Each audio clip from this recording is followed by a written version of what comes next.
Well, greetings everyone. This is the ASBI monthly webinar.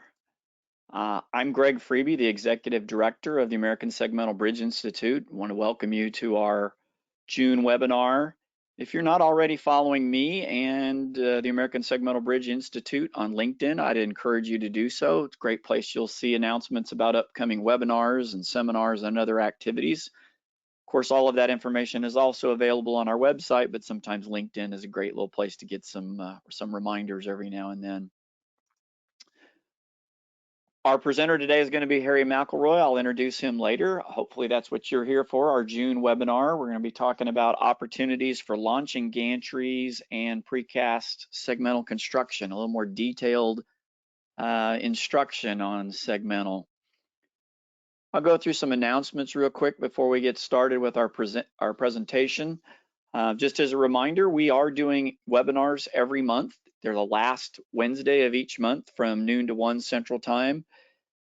Registrations open on the ASBI website, usually at least a month before the webinar. And then recordings of past webinars are also available. So if you missed a session and you want to go back, you can go to our website where you register for the webinars, and you'll be able to find a link to the recordings where you can view the recordings and also download a copy of the slides.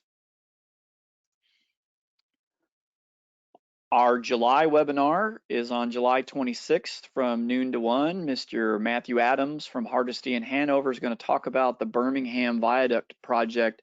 This is a really great project in terms of the use of precast segmental to speed construction on a project. It was one of those where the owner's constraints were such that segmental became a really great alternative to being able to rebuild a downtown urban interstate in just a matter of months. So I'd encourage you to register for that webinar. Registration's actually already open on the ASBI website. Another thing that's open on the ASBI website is registration for our construction practices seminar. This seminar is a much more in-depth activity relative to our construction practices handbook and also just segmental construction in general. That is to say, we don't walk through the handbook. Attendees will get a copy of the handbook, but they'll also have the opportunity for instruction and Q&A with some of the foremost experts in the country on segmental bridge construction. The seminar is in New Orleans, August 17th and 18th, all day on the 17th. We'll wrap up at noon on the 18th. It's at the Kimpton Hotel Fontenot. It's down in the Central Business District in New Orleans. Nice facility. The room rate is $119 per night for all attendees, and that rate's good for 3 days before the event and 3 days after. So if you want to sort of overlap a little pleasure time with some instruction, that's certainly an option. And again, registration is open on the ASBI website for that. There is a registration fee, and you'll find that on the website. For those of you that want to attend that work for a Department of Transportation or a government entity, your registration fee will actually be waived. Another activity coming up for ASBI later this fall, go ahead and put this on your calendar, is November 5th through 8th is our convention and committee meetings in Tucson, Arizona. Another great opportunity to learn more about segmental, but also to really network with those folks in the industry who make this their life's blood. The agenda for the technical program we expect to have published sometime in early August, so you can be looking for that on the ASBI website as well. But registration is certainly open already on the website. I mentioned it earlier, our construction practices handbook. This document is sort of at the core of everything we do. Almost every webinar would have a tie back to the construction practices handbook, as well as the seminar. This document is available electronically for free download. We just collect a little bit of information, name, address, contact information. So when we do an update, you'll get notified. But this is a companion to the seminar that we do, and all seminar attendees will actually get a printed copy of this publication. So some quick instructions on the webinar for those of you who are attending for the first time. If you lose your connection, you can rejoin at any time. Just use the link that was provided. You will, of course, miss content while you are away, so please try not to be gone any longer than necessary.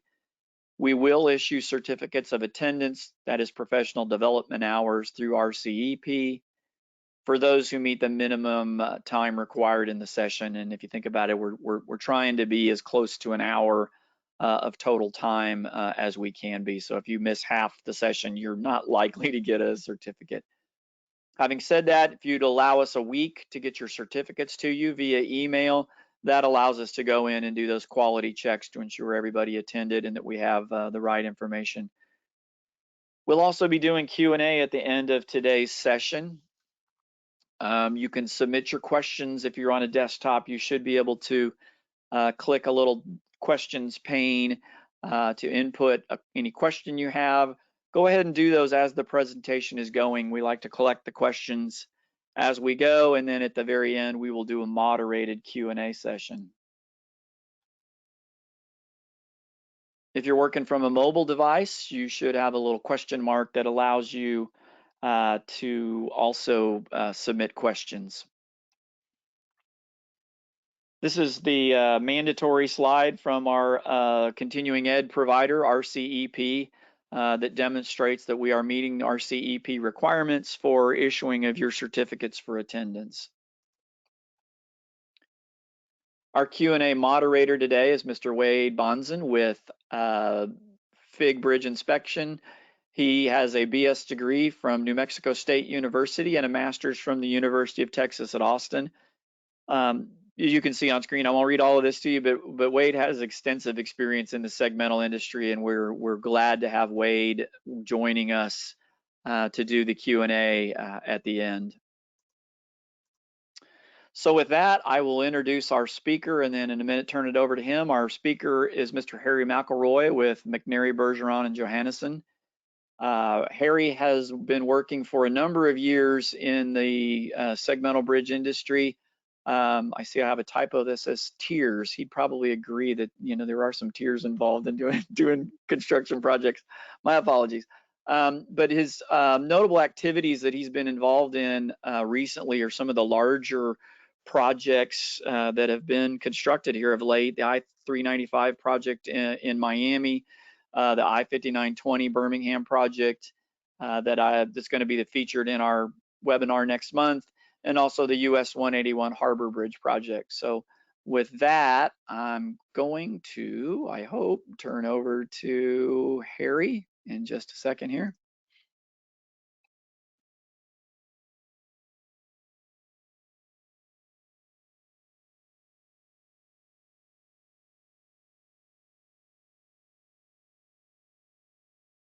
All right, Harry, we're seeing your slides, but if you're talking, I don't hear you. Maybe you're on mute. Sorry about that. I was on mute. Yeah, it happens to all of us. So, yep, you're good to go. Thank you. All right. Thank you all for attending. My name is Harry McElroy. I'm with McNary, Bergeron, and Johannesson in our Broomfield, Colorado office. And today I will be presenting on opportunities for launching gantries and precast segmental.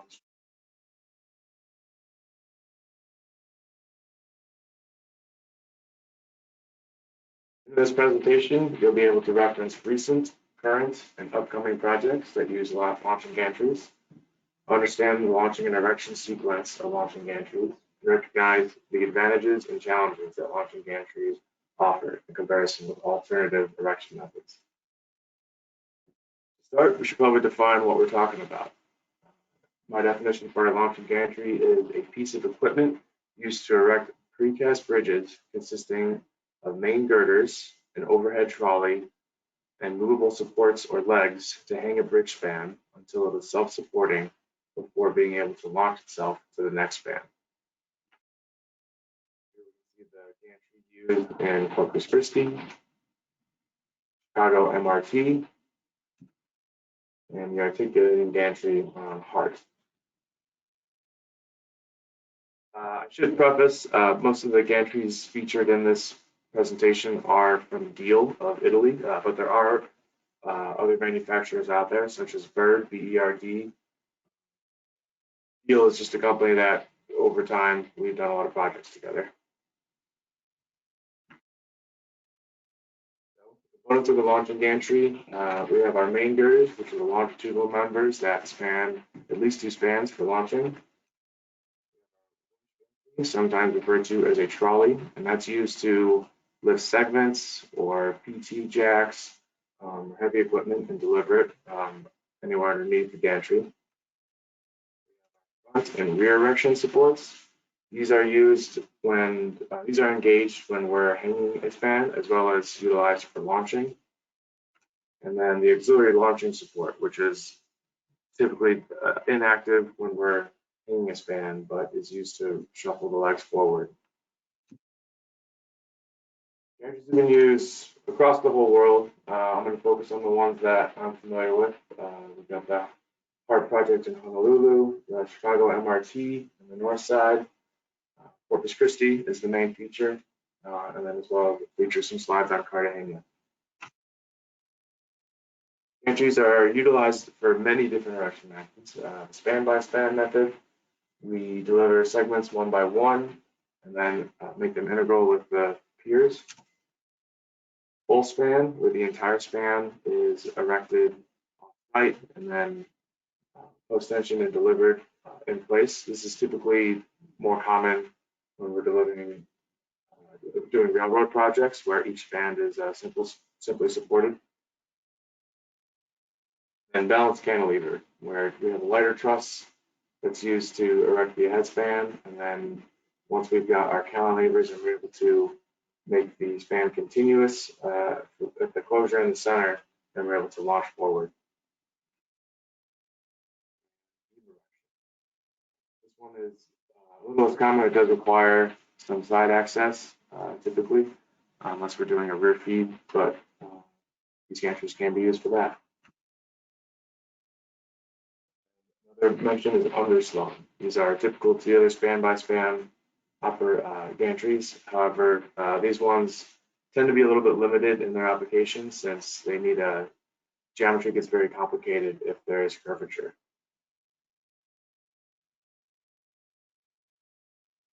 Advantages for gantries include they're able to erect in environmentally sensitive and difficult to access locations.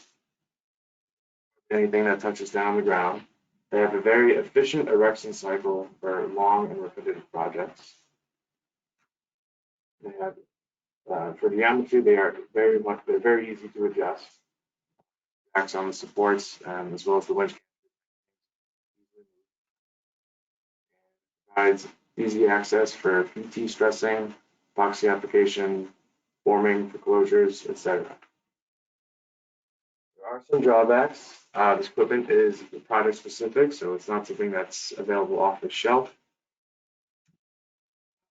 Equipment loading during construction can at times be the governing load case for a few components of the permanent bridge, and those have to be considered.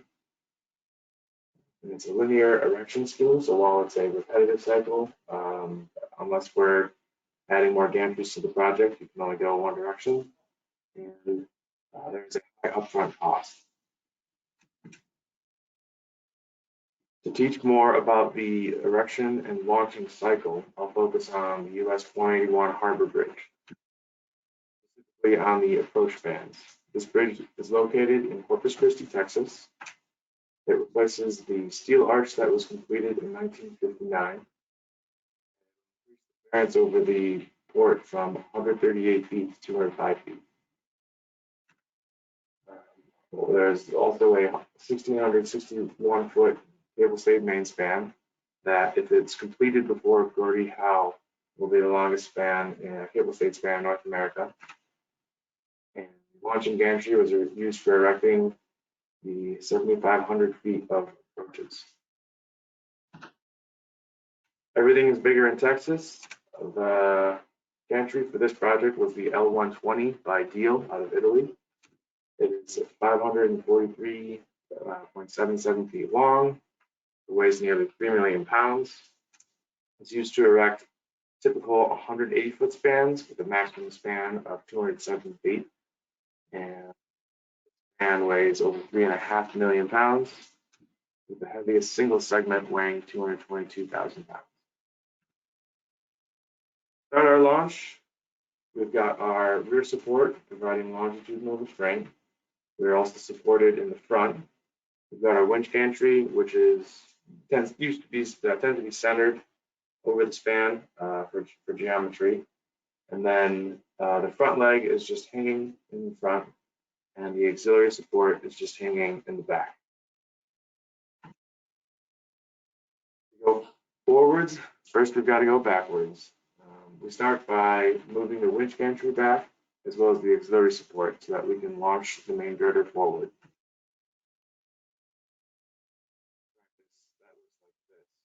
You can see on the left photo, the auxiliary support has been moved back. The winch gantry has been moved back over the rear support to help the stability when we launch forward. Once we've moved back, we can now do our first forward launch. We launch forward just far enough so that the front leg can touch down on the forward pier.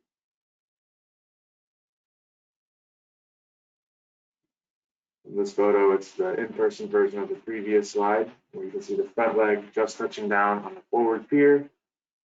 We've got our front support in the middle of the main girder, our auxiliary support and rear support covered by trees, but next to each other in the back. Another view of the same thing. So the front leg, not all projects or not all gantries include this, but the front leg is lighter than the front erection support. Erection supports tend to be pretty heavy members because they have the highest demand. To allow for a further launch is to put a front leg. Corpus Christi, this was a very flexible front leg where it was able to either bear directly on the pier head or telescopically retract at deck level. And this means that it could be used for pier erection, pier head erection. In addition to helping with launch. So going back to recap, we have now launched, so the front leg is on the forward pier. We have our front support and rear support engaged, but now we need to advance the rear support. So first we engage the auxiliary support and then hang the rear support and advance it forward, as shown here. Once we bring the rear support to behind the front support, then we can disengage the front support and hang it from the main girder to launch it forward.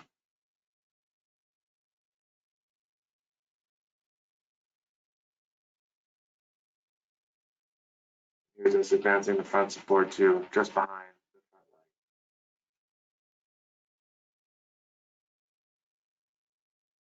Now we can see we've got the front support behind the front leg, the rear support in the middle of the main girder, and now the auxiliary support, all providing support. Now to advance forward, we're going to have to disengage the front leg and advance the main girders.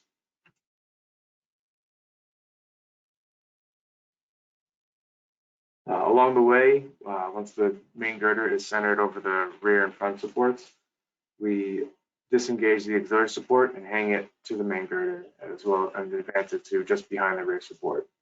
This allows us to do our final shuffle where we move the rear support forward and then bring up the auxiliary support. Once we've advanced, now we can hang our segments. All the segments are hung to help with geometry.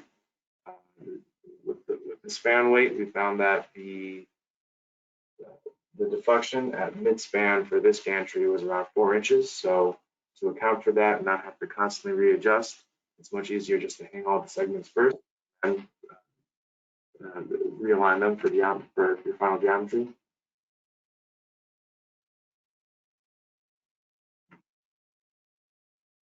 Once all the segments are there, now we can epoxy each segment to each other with minimal adjustment for geometry.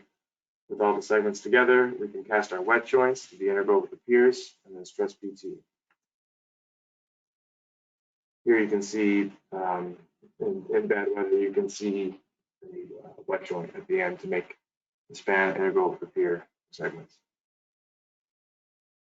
And there's a access platform which is installed by the winch gantry, so it provides an easy move for the crew. It's much anyone who's ever worked with PT jacks knows those things are not easy to lug around.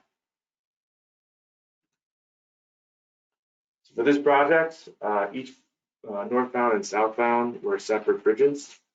So in order to minimize breaking down and reassembling the gantry, the runways were made twice as long so that you could span between the northbound and southbound using a transverse slide.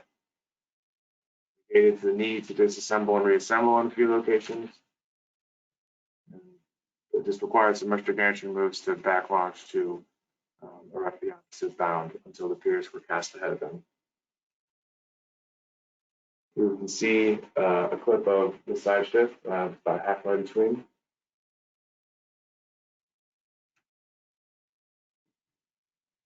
So in order to minimize the governing load case, the longest spans were erected firstly in a progressive cantilever, where the first 5 segments were erect, and then the rest of the span was hung in a typical span-by-span method. To get this equipment started, there were also some unique, some false work that needed to be designed. You can picture that when there's already a previous span erected, the rear and auxiliary supports have bridge to bear on. However, to start, there's nothing there. So we designed a starter frame so that we could launch for the first span. And additionally, the PT access on the rear span, we needed what we call dummy frames. This also gave us stability for the expansion joints when they were expansion joint segments when they were sitting by themselves.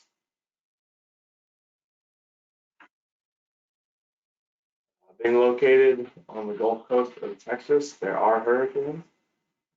There's a project constraint that we designed for a 200-kilometer-per-hour wind event, which is equivalent of a Category 3 hurricane.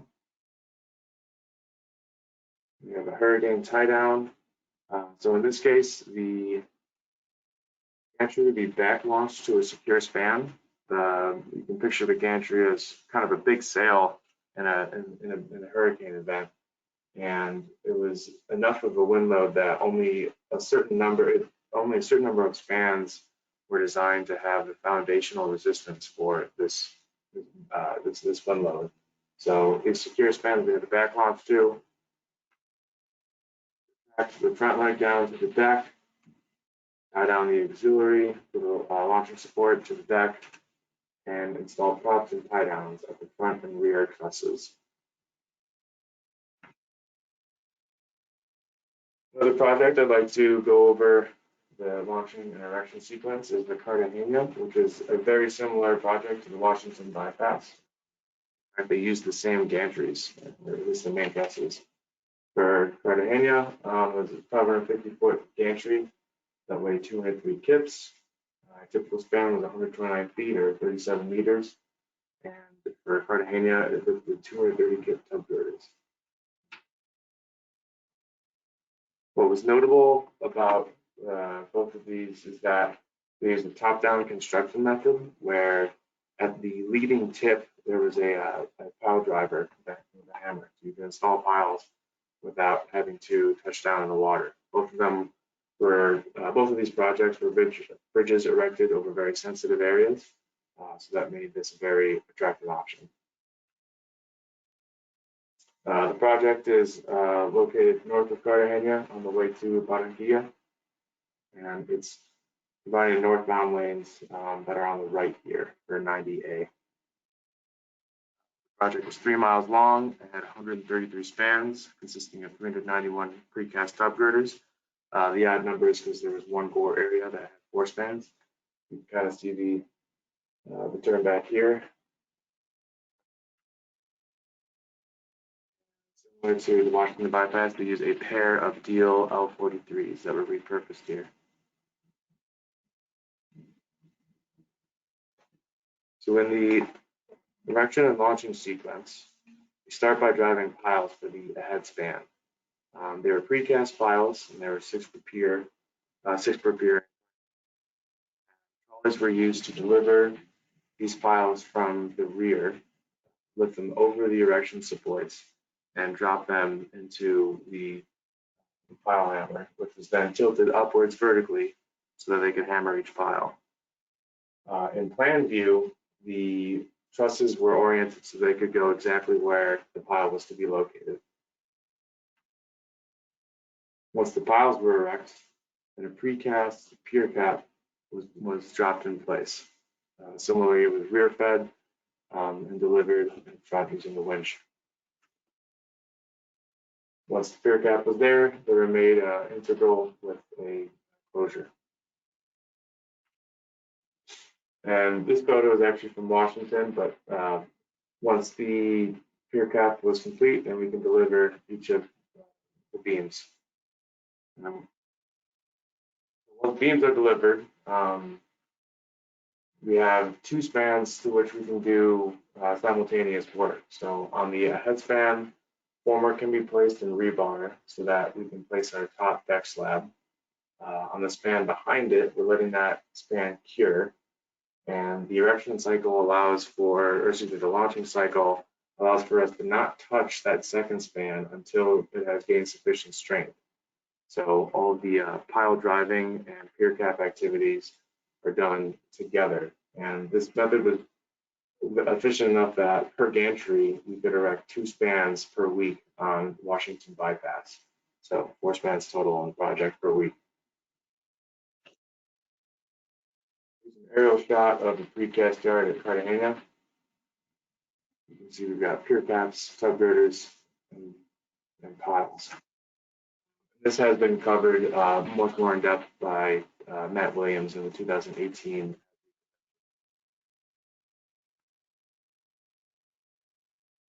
Another gantry I'd like to focus on is the Riyadh Metro. They had 5 gantries of the L100 and Ideal.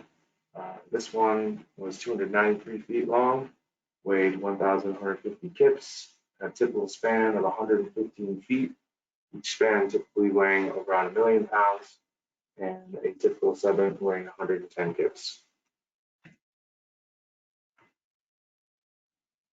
What's notable about this gantry is that it is for a rail metro project. It was simply supported spans, so the front support was placed directly on the pier cap, and the front support pier cap, it had the PT stressing jacks on it located all the time. And that made for easy access for the crew without having to lug around jacks. You can see it being built in a tight area. This is right through downtown Riyadh. Another interesting gantry is the one that was used on the Chicago MRT in a length of 286 feet, weighed 542 kips, erected a typical span of 121 feet. Again, 1,016 kip span and a 2 kip typical segment. What's notable about this one is that it's a single main girder instead of a pair. Because this was a pretty straight one, there wasn't much torsional considerations, or there wasn't much torsion to consider. And to help the stability, the rear support on this was fastened directly to the main girder, and the rear support was also made wide enough so that we could rear feed for the entire. Rotating the segment sideways, lifting them through the rear support, and then putting them in their final arrangement.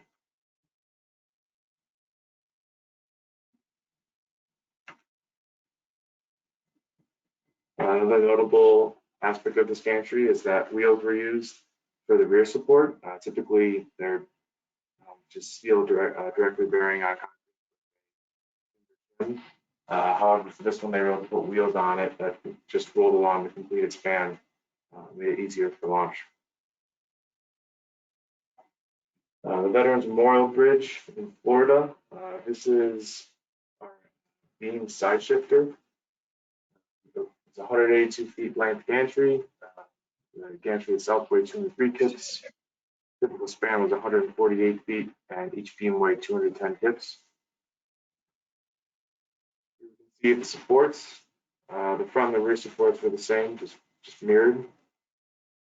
And it would pick up, the support would be cantilevered outside for the delivery. Once the segment was picked up, it could side shift to put the beam in its place. This project, a crane trestle was erected so that we could build the substructure, and it was left in place for segment delivery, as well as the cranes were used for launching the side shifter forward. On this project, this was not a free support system that had its own launching capabilities. It relied on cranes.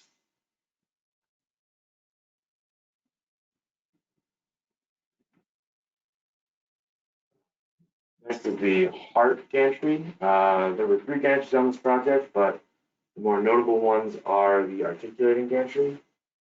It was 433 feet total length, weighed 1,243 kips, typical span of 150 feet. Span weighed 1,367 kips with a segment weighing 125. Notable is the tight radius of this. The tightest curve on this project had a 400-foot horizontal radius with a 40-foot span. See the geometry is pretty tight here.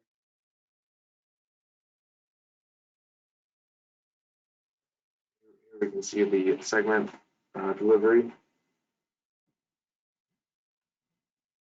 And this is a good area to show you how tight that geometry was. And then finally, this is the Manhattan West gantry. It's not a launching gantry, but more of a side shifter. It's kind of an uncategorizable piece of equipment because it would erect entire spans and staging area and then side shift them to their final location. It's also technically a bridge, but this bridge serves as the foundation of the Manhattan West. This gantry was just under 300 feet, weighed just under 2.5 million pounds, spans were 238 feet. Each span was pretty hefty at 4,436 kips, and each segment weighed 119 kips. And of course, the biggest constraint of all on this project was that it was right over the railways. So there were very narrow windows in which we could do a lot of work. This project was covered, again, much more in detail by Phil Marsh on the August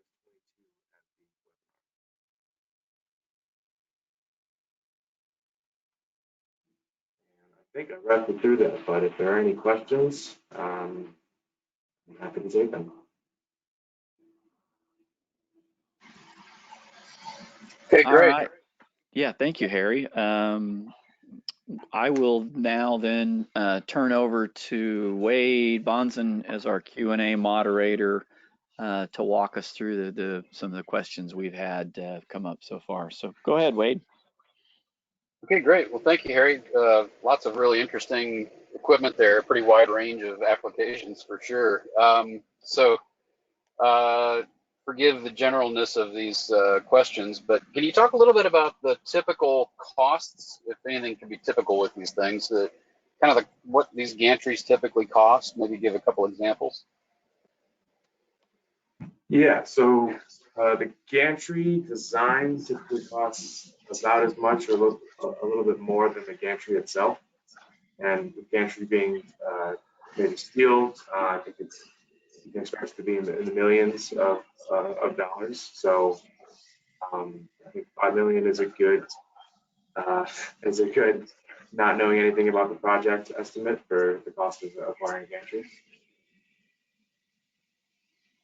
Okay. And I assume that's for what you're talking about is like for an overhead type gantry, right?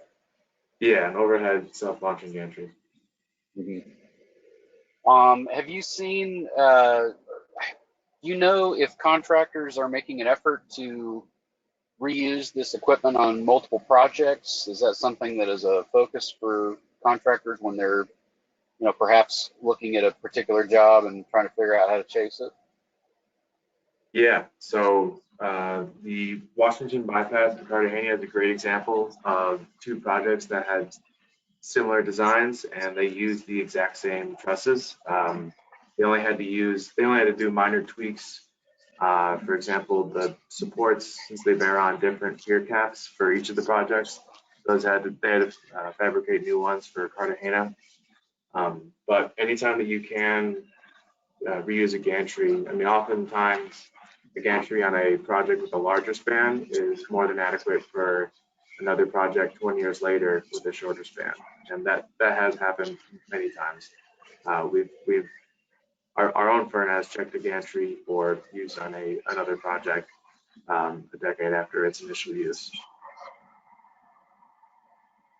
And how do these gantries hold up over multiple projects? Do they require maintenance and refurbishment, or are they generally pretty robust and can be essentially just shipped to the next project site and put back together again? That depends on how they've been stored.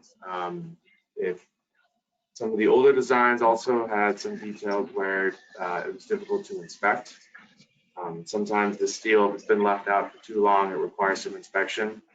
And for some closed items, it's difficult to get a camera or get a reading of if any rust is present. So luckily, that's been a lesson learned in time. So with each gantry that's manufactured, it's easier to repurpose and ensure that unwanted rust hasn't developed or things aren't, I guess, out of sorts. So it's something that it requires some attention, but it is possible.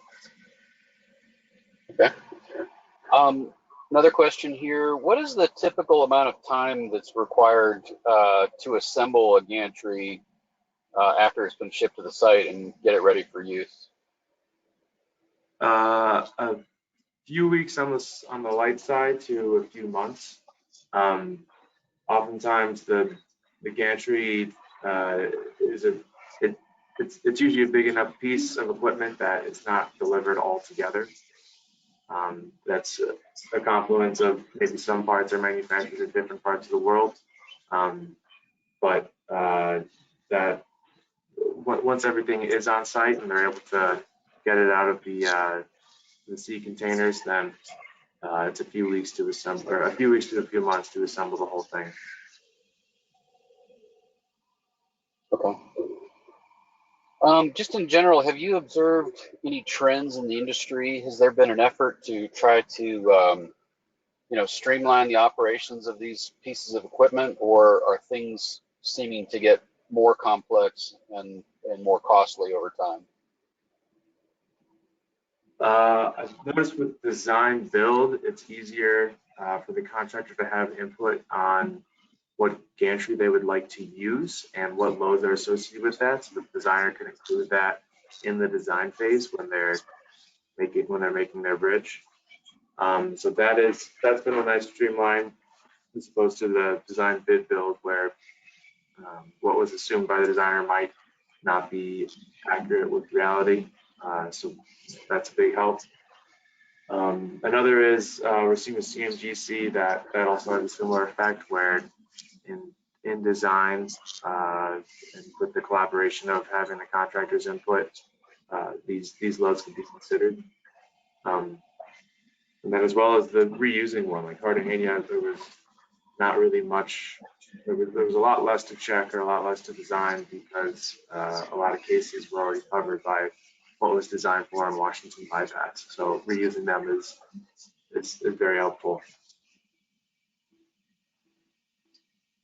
Yeah, that actually segues into the next question pretty nicely. Are there anything that segmental bridge designers can do to streamline the operations of these pieces of equipment, make them less complex and maybe less costly? Some basic rules of thumb to follow for when you're designing the bridge. Maybe it's in a bid build situation where you don't have an idea of what the equipment's going to look like. Yeah, so I guess from a designer's perspective, consider that there's going to be a significant load maybe 20 feet away from a pier center line, and that's for the support during launch. So that often creates a governing case of shear.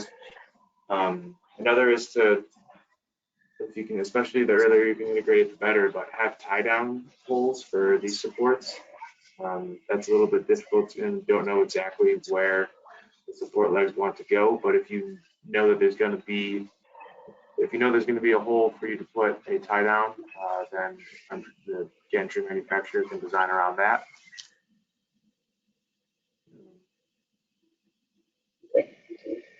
All right.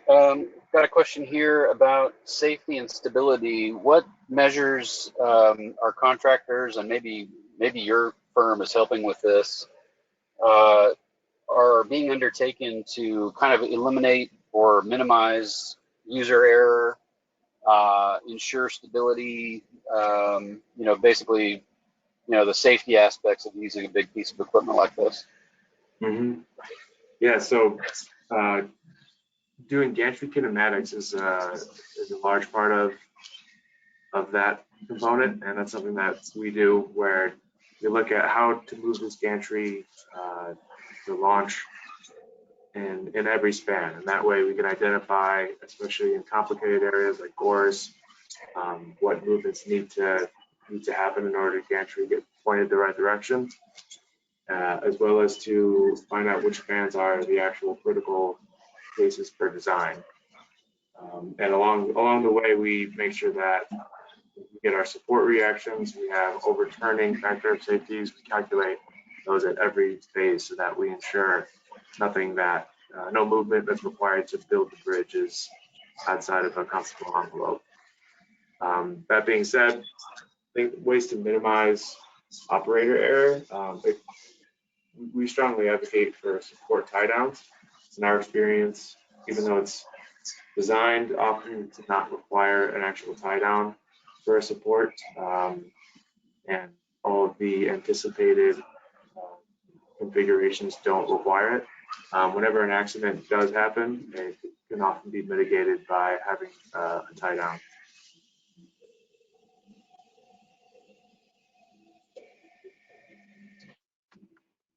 Okay, So this is fantastic. yeah. Sorry, go ahead.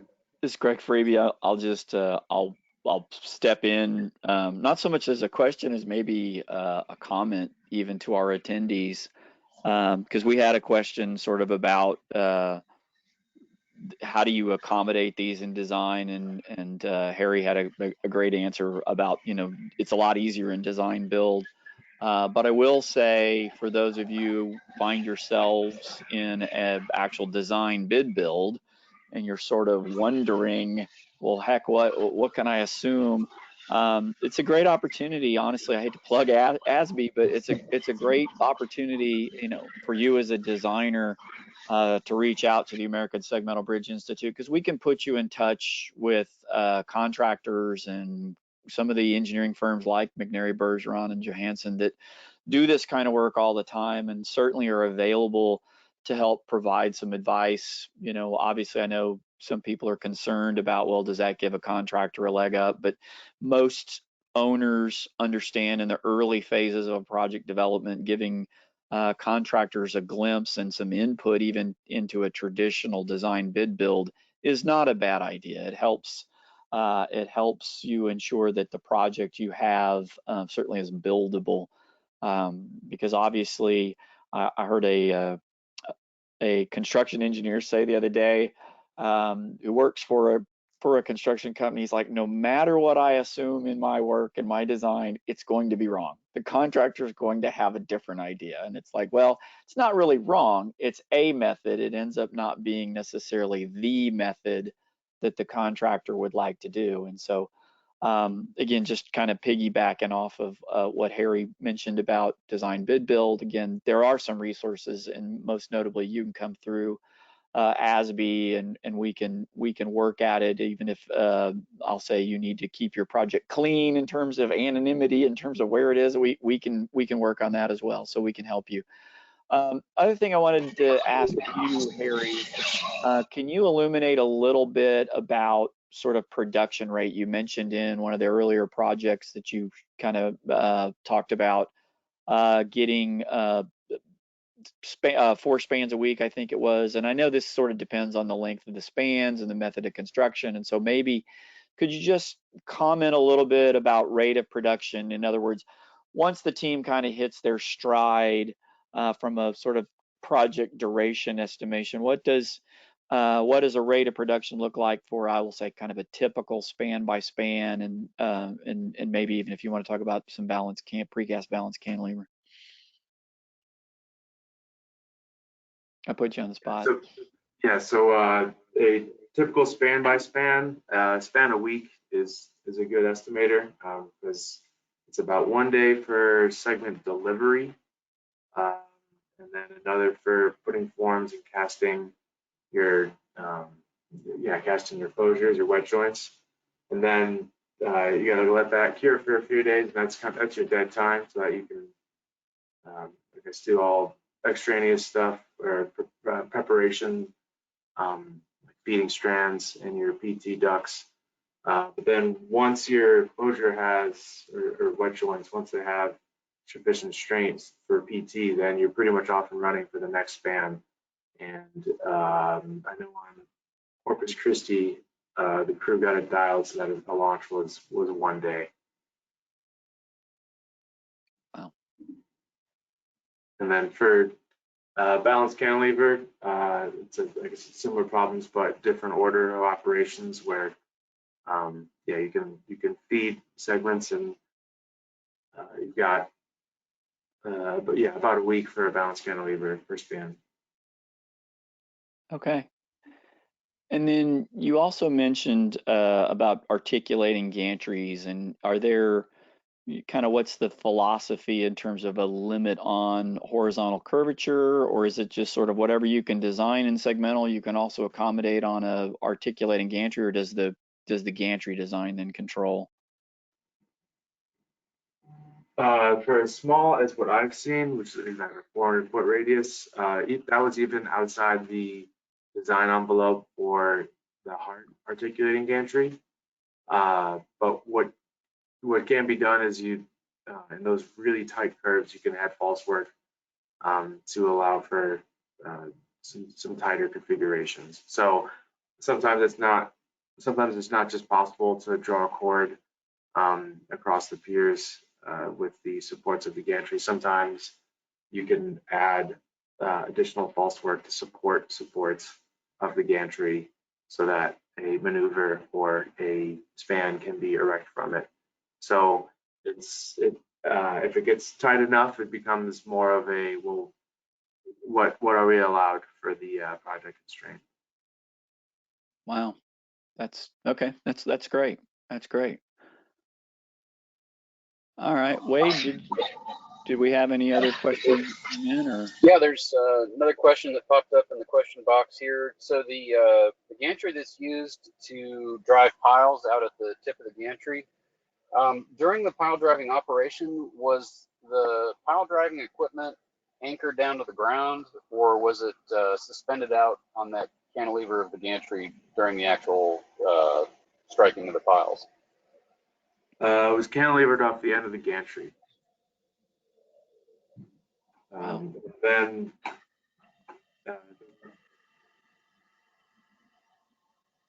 I'll try to show a photo of one.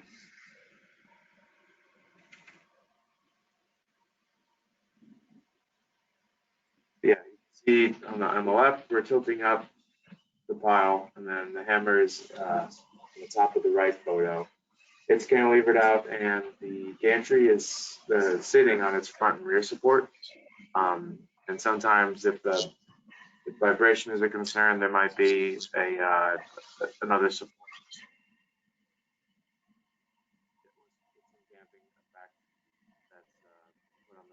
Do we lose audio from? Can you hear me? Yeah, I didn't hear the tail end of that last. You said if there's a dynamic concern, what was the answer? Oh, if there's a dynamic concern, you can install a third, like a tip that touches down with some damping effects, which was developed. The one I'm specifically thinking of was developed for Washington bypass, because theoretically this was going to be a problem, but they found that it was minimal, and they found that it worked, but it also didn't require the damping effect on that project. Interesting. All right. Well, thank you, Harry. Appreciate it. Those are all the questions that I've got from the audience, Greg. So, Okay. With that, again, Harry, really appreciate your presentation today. Great information uh, that you shared. I want to mention again, the July webinar is registration is open for that. You'll get to learn a little more about precast segmental construction, and specifically a project where most of the spans were erected on false work. So it's sort of a different approach rather than using gantries. You'll learn a little bit about how that operation works on false work. So with that, we are close enough to the top of the hour. So if there are no more questions, we will go ahead and sign off. And I will say thank you to everybody for attending today. If you have any questions, you can send them to the email address on screen. Certainly, again, I encourage you to follow us on LinkedIn if you're not already. And again, give us about a week to get your attendance certificate to you. If next Wednesday rolls around and you haven't seen your certificate, you can shoot us an email, but you should have them by then. So with that, we will close the session. And again, thank you, Harry. Appreciate you today sharing with us, and look forward to our webinar next month. So thank you, everybody. Have a good Independence Day next week.